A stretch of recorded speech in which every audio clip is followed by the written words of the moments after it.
Hey guys, what's going on? So, Steven number one, I had this entire thread conversation with, and I wasn't going to make a video for this, but eventually over the course of understanding, like, his actual question, I decided I'm going to make a video. And so instead of, like, reading that and making this video even longer, you can pause the video, to read that yourself. But essentially what I'm going to do is go through all of the heroes or all of the important heroes that people kind of use, and go through like my own decision process, as to what I would choose to upgrade, or what I would max out first, or what I don't think is that important. So for Captain, it's going to be, so the first one is trap duration and attack speed increase. You're going to want to max out both of these. Both of the trap duration will save you in games. Like if you're both gonna lose, the longer your barrel has the ability to stay out, you will probably win. Attack speed increase is one of the major reasons why you're even using Captain. Why even people with higher level accounts will still use Captain. It's for the attack speed increase. I don't think that the area damage is important. At a certain point, your the damage that it does is not gonna do anything. I think that when it would be important is early, but then you don't get it early and you get it much later. So to invest points into that would seem silly. The critical damage chance is obviously one of the best things. So you're gonna full upgrade that. Team boost, you're gonna full upgrade that. And then recruit training, the chance of activation and the trap duration. Again, I think that the trap duration is more important than the chance of activation, because you don't really have you don't have the ability to activate this yourself. It just kind of happens randomly when a new unit appears. So even if you said that you gave yourself the max chance, which is 25%, it could happen as much as it could with a lower percent. But when it does happen, the trap duration is much more important. The amount of time that it has the ability to stay out. And that's how I would build that. So basically just area damage is really not important. And that's going to be a theme, except for Bestie. If you have a Bestie, the only time that you'll ever use it is early on, and I think that the area damage on this is probably the most important. Beyond that, I don't think I would recommend anything else. Like, you can do whatever you want with any of the other points. You're probably never going to use Bestie again. It's like the one, it's the one thing that isn't being used by anybody. Trickster, because this is your activated ability, you're going to want to max out both of them. The stolen mana is what it's being used for, and then the duration that it steals mana is essentially what you're using it for, so you're going to want to max out both of those. I don't think the area damage on the Trickster Flask is that important. At max, it's 1350, and that's a whole lot of nothing, so there's no real reason to max that out. I think the slow is important, for the same reason that I said about Captain. Being able to slow passively, as opposed to putting something like a Frost or a Bombardier or a Stasis in your deck, being able to slow with something else other than an extra unit, being able to slow with a hero, I think it's pretty important, because you could win games just because of that. Generating mana is probably pretty important, because that's exactly what he's doing. The activation chance on mutual benefit, you're going to want to max that out. And then secret technique, the unit damage increase, as opposed to the duration of the effect on the unit. I would go with the damage increase before I went with the duration. I think they're obviously both important, but I think that the damage increase is probably more important, because when you do use your activation, you can... The amount of damage that you can do as burst damage, even if your activation time isn't long, like using it on a boss and then expelling a bunch of mana, I think that the damage increase is just more important. They nerfed Jay, and so I don't even know if people are going to still use... They're probably still going to use it. They've nerfed Jay so many times. Critical damage chance... You know what? I don't know if Jay's... I don't know if the reason why you're running Jay is because of the damage. It is a good... like a bestie, and that's a weird comparison. Like a bestie, when you get this early on... You are using it for the activation damage, because you can, like, delete a wave, when you're in, like, first wave, second wave, third wave, or something. And so it is important, but I think the armor reduction limit is more important, because you'll be using that forever. The critical damage chance, I think, is less important. And then the shot damage... I suppose the shot damage... I would go like 50-50 on the crit damage chance and the shot damage. Like, if you were given like 5 or 10 points total, I would do 5 and 5. But I would put most of it in the armor reduction, because I think that even early on and definitely late game, the armor reduction is always going to be probably more important than the base damage. You should be doing more base damage with your regular units, that you don't need the extra damage with this. This is the reason why you're running Jay. You're going to max out the number of tiles, obviously, and you're going to max out the attack speed increase, because this is the specific reason why you are even using Jay. The sudden shot is it's what the things on your tiles, how often they hit. I think the unit damage is probably the most important. I don't think the shot damage is important. And I think that the repeat attack chance is probably... Well, okay. 150% unit attack damage, or unit damage, feels like the most important. I think the shot damage is probably the next most important. And I think that the repeat attack chance is like third. I think that's how I would do that. Rain of Arrows, again, this is a passive ability. Whenever a mini boss or boss happens, and then it passively does a Rain of Arrows. I think that the Rain of Arrows damage is not that important. I think the attack speed increase is very important, and then the unit damage increase is very important.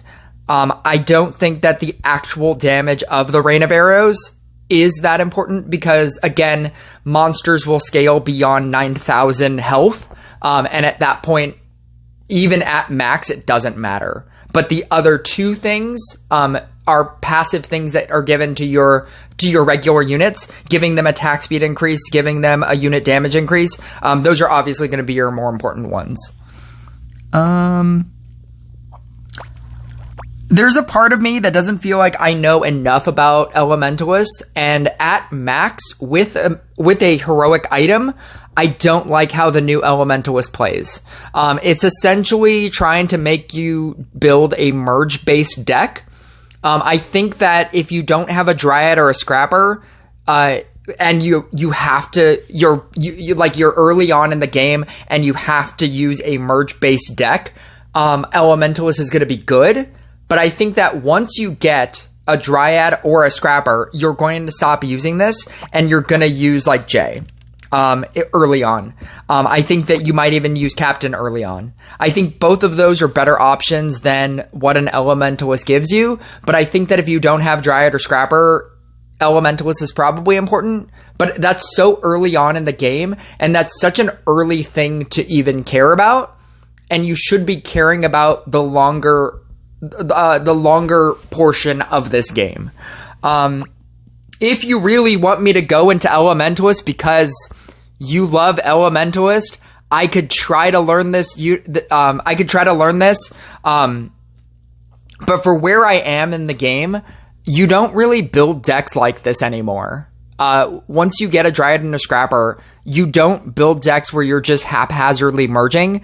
It's why Dryad and Scrapper are so good. And it's why that's one of the base units that you need to use to start building good decks. I don't think haphazardly merging out decks or merging out units is going to win you games. Trying to merge onto tiles, leaving high level things on tiles is what's going to win you the game, as opposed to merging onto it and then, potentially getting something bad. This game over the course, there are specific decks that this might benefit, and that you could probably throw at me, a Toxic deck. But I think that a Trickster is probably better for a Toxic deck. A Snowflake is obviously better for a Toxic deck. And then obviously the Necromancer is your third tier better for a Toxic deck. I don't think trying to do Toxic DPS with Elementalist, I don't know if that works. I think people would either run Trickster, Snowflake, or Necromancer. You could say that, if you built a Robot deck, a Robot DPS deck, but Robot is not a DPS card. It's a Toxic card that happens to do DPS as well. And I just, the rework, it confounds me because it's trying to make people play a deck that shouldn't really exist. And the decks that would benefit from this, there are better options. And so I feel like it's the most usage that you will get out of an Elementalist is if you are a newer player and you don't have a Dryad or Scrapper. But once you get a Dryad or Scrapper, you won't even use this anymore, or you shouldn't use this anymore. Gadget. I have a lot of thoughts on Gadget because I use Gadget the most. The slow is obviously the best thing. Area damage, again, the 25,000 is a lot, but when you have the ability to get a gadget, as an epic unit or as an epic hero, I think that the area damage starts to not matter, because you are going so far in the waves with your base units and your crit damage that maxing out the area damage is probably not important. The damage increase is obviously one of the most important things. That's the damage increase on all of your tiles. So the slow target and the damage increase are going to be your best things. Attack speed increase is obviously, you're going to max that out. Critical damage chance, you're going to max that out. And then the activation chance on the gold tiles, you're going to obviously max that out. It's really just the damage. I think that it's important because they changed the way that Gadget functions, and it was a really good change. It sounded like the stupidest change when they changed it, and then it ended up saving me in games a lot of the time. And that is, before, you had to have all of your tiles on the field. You had to fill up your entire board with tiles, and then it would drop anvils. Now it drops anvils every activation. So your first activation, it drops anvils so that you don't get shut out early game. You don't get screwed on your summon-ins and then you just die to the first wave. That was a very awkward reason why people didn't want to use Gadget at all. But now that they have added damage, or now that they've allowed you to do a first turn activation damage with the anvils, I think that that's good enough, and you don't need to increase the area damage, because that is eventually just going to drop off, and it's going to feel like it doesn't do anything at all. With Mari, I think the generate mana is probably the most important, and the armor modification is obviously going to be one of the most important things on this. The bonus jelly health feels like a thing that would be important, but I don't think it's that important until you can get to that late of a game, to where that becomes important. It's good, but I think if you wanted to leave something behind so that you could upgrade other things, it would be the bonus jelly health. The damage transfer, again, is going to be one of the best things on this. The Spirit Master deck specifically runs Mari because Spirit Master in the way that it's being used, does not have an area of effect attack.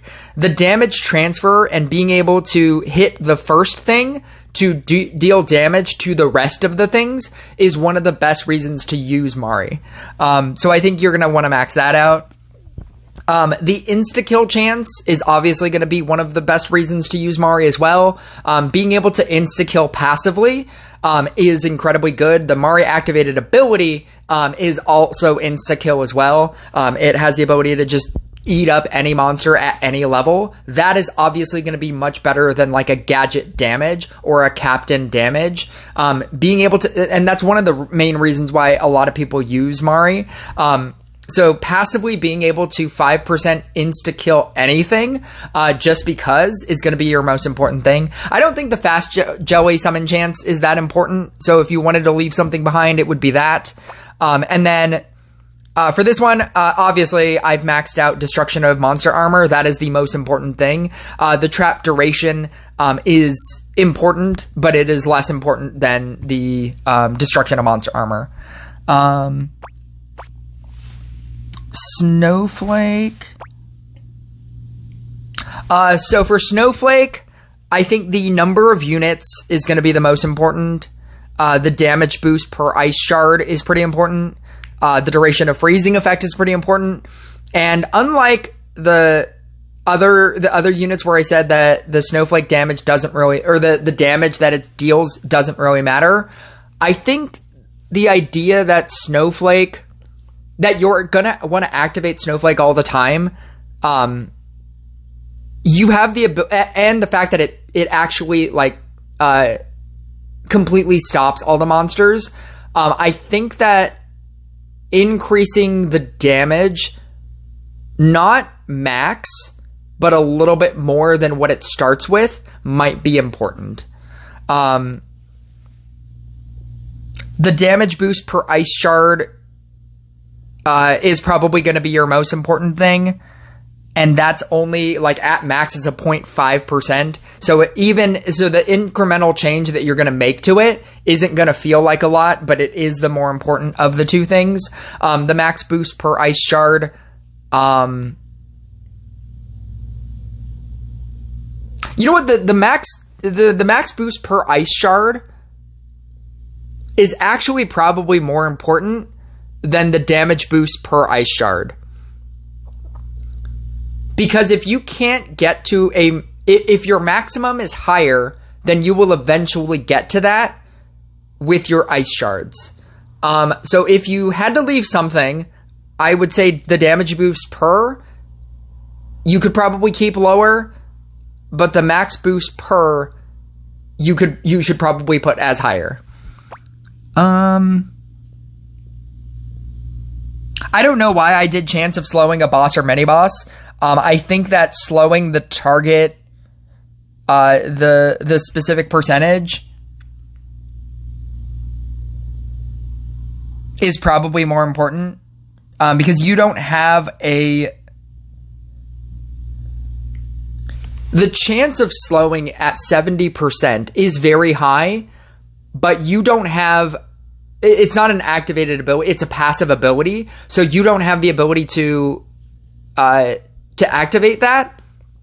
And so I think maybe the slowing the boss, slowing a boss or mini boss is probably more important. I don't know why I chose the chance, but I think if I were to do this again, which doesn't really matter because my Snowflake is a 76. I'm eventually going to upgrade this eventually anyway. I think the slow target is probably the more important thing than the chance. But the real reason why you're using Snowflake is for this, and you're just going to want to max out both things. Armor destruction, extra armor reduction, you're going to want to max out both things. I think this is like the least important of the entire set, other than maybe like the area damage. I think that the area damage is more important than like a gadget area damage or a captain area damage, because I do find myself killing more things with Snowflake's ability than I do with Gadget's ability or Captain's ability. But I think that that's also still something that you don't really want to use. With Mermaid, Number of units is probably the most important. Generating mana, while important, I don't think it's as important as other things.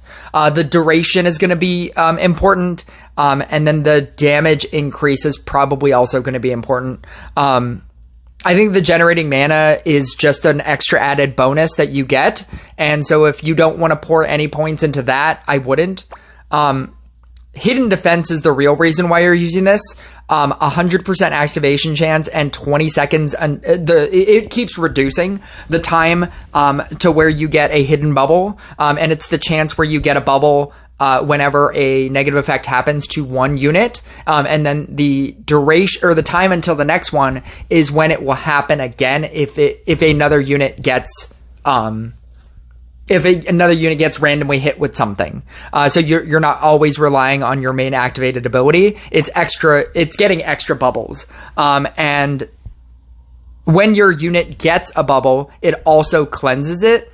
So if you have a dark priested thing and then it gets red sworded, and on the activation of the red sword, you get the Hidden Defense activation. It acts as a regular bubble, and so it'll negate the red sword, cleanse your unit of the Dark Priest ability, and then the bubble will pop. Originally, if you remember, when your Hidden Defense activated, you would still have a bubble. It would negate everything and cleanse. It was crazy. But anyway, I think attack speed increase, you're going to want to increase that. And then with the top one, critical damage increase on when a unit, why do they read the same? A unit in a bubble will have an increased chance of dealing a critical attack. Critical damage from units in a bubble will be increased. Why does that also read the same? What am I missing here? I'm probably going to rewatch this video and be like, this was obviously different. A unit in a bubble will have an increased chance of dealing a critical attack. Critical damage. So wait, so is one of these a critical chance and then one of them is a critical damage modifier? Even though they...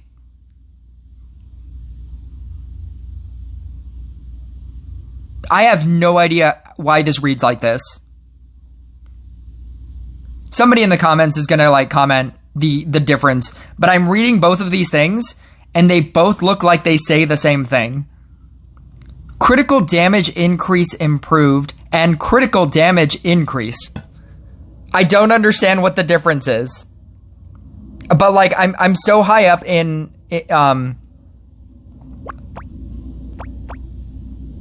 I'm so high up in all my I've already maxed out everything. And this is the only thing that I have to max out. And I have no idea what the difference is. Because I'm trying to, like, this entire video is based around the idea of what would I pick over the other thing, and they both look the same. I have no idea what see, this is, now that I'm doing this as a singular long video that I'm not gonna edit, like, I'm not gonna, like, pause this video and go, or redo this video, and redo 23 minutes of this video, but I'm also not gonna pause this video to like try to understand this because I know that I just won't, because I've now just read it and I have no idea what the difference is between those two abilities. But because this is what happens live, and I get that this isn't live, like I could easily just redo this, but it's basically live for me because I'm just gonna post this how it is, because I'm not redoing 23 minutes of this video. But this is to say, I don't know everything. Take everything that I say with a grain of salt, because I don't know everything. Yes, I get that you clicked on this because I'm a YouTube content creator, and according to Rush Royale, I am an official Rush Royale content creator. But I don't know everything. Sometimes I read things and I'm just like, those are the same thing. And I have no idea what the difference is. And usually somebody is very quick in the comments to be like, Like, you're dumb. This is what it actually means. So if somebody feels like doing that to me, I would agree with you this time, because I have no idea what the difference is between these two things. I don't know if one is supposed to be the chance. See, critical damage chance is different than critical damage. The chance is the amount of chance activation that you will critically damage. Your critical damage will hit. Increasing a critical damage chance is increasing the amount of times that you will crit. And increasing critical damage is how much you will crit for. Both of these read the same. And I don't know what the difference is. So if somebody wants to write in the comments, what is the difference? That would be incredibly helpful, because I'm reading it right now and I have no idea what it is. So I'm going to move on to Flicker, yet another unit that I have no investment in. So I probably have not a lot of, thoughts about, because there are no decks that use Flicker. And that's again why I don't have a lot of investment in it. I thought that I would use it. I thought that it was a cool thing in Dragon Rifts to get. Currently they put it back into Epics, so you can get it, even though Dragon Rift is gone. I guess the slow target, the max damage increase is probably important. Armor destruction, obviously. Armor destruction forever. This is when you're feeding it, so I don't actually think that either of these are important. Because you have to like make the flicker go all the way around the field in order for you to even activate this. So if you didn't need to invest in either of these things, I don't think it's that important. Maybe the buff duration. Yeah, maybe the buff duration, but not the damage. Or no, wait a second. No, this is the damage increase when you eat something. No, this is probably important. Never mind. I guess the damage increase and then the buff duration, because you can time that like with the Trickster ability to get the buff duration on a shorter amount of time, because you're probably going to want to activate it during bosses anyway. So I think the damage increase and then the buff duration.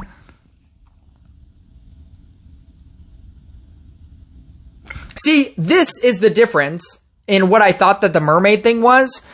Critical damage, unit critical chance increase is different than the critical damage increase. A 2% chance is more important than the 5% critical damage. And the reason for that is that you want as high of a chance to critically hit than you do than the 5% on top of a critical damage hit. So if you had if you had a unit that did 100 damage, and you increased the critical damage that it could crit for 5%, oh my God, there's a lot of numbers going on here. Because you would have to say, like, what is the original? Okay, if your crit damage was 100%, your 100 damage at 100%, you would deal an extra 100 damage, right? So you would deal 200 damage. Increasing that 5% would be 105% critical damage, which means that with 100 damage, you would then crit damage for 105. Increasing your crit chance to have that happen more often is more important than the extra 5 damage. Like, comparatively. You can scale that however you want. Increasing the rate of time that happens will always and forever be more important than increasing your critical damage. If you were able to increase, and that's why the crit chances in this game are so low. If you were to increase your crit chance to 90% and you just crit damaged all the time, no matter what your crit was, that would be insane. And that's why crit chance will always have a very low number. So increasing the crit chance on this one would be the more important thing. Jake Paul, I don't even want to go into because there's no way to increase your Jake Paul. And I feel like this video has been long enough to where if you have a Necromancer, Fortuna, and Zeus, I don't think you need my opinion on what to upgrade. Honestly, I think that you're probably doing fine. If you need help with your Zeus, you're just pouring money into this game without thinking. If you have a level 20 Zeus or if you have a level, 15 Zeus and you don't know what to use your points on, I don't know what to tell you. I feel like you should figure that one out. I feel safe in the knowledge that I can say that if you have a level 15 Zeus and you need help from a YouTuber to tell you where to put your points, that you made a bad investment in spending all of that money on a Zeus that you don't know what to do with. But yeah, those are my thoughts on everybody else. If somebody wants to write in the comments the difference between Mermaid's last ability, I have no idea what the difference is.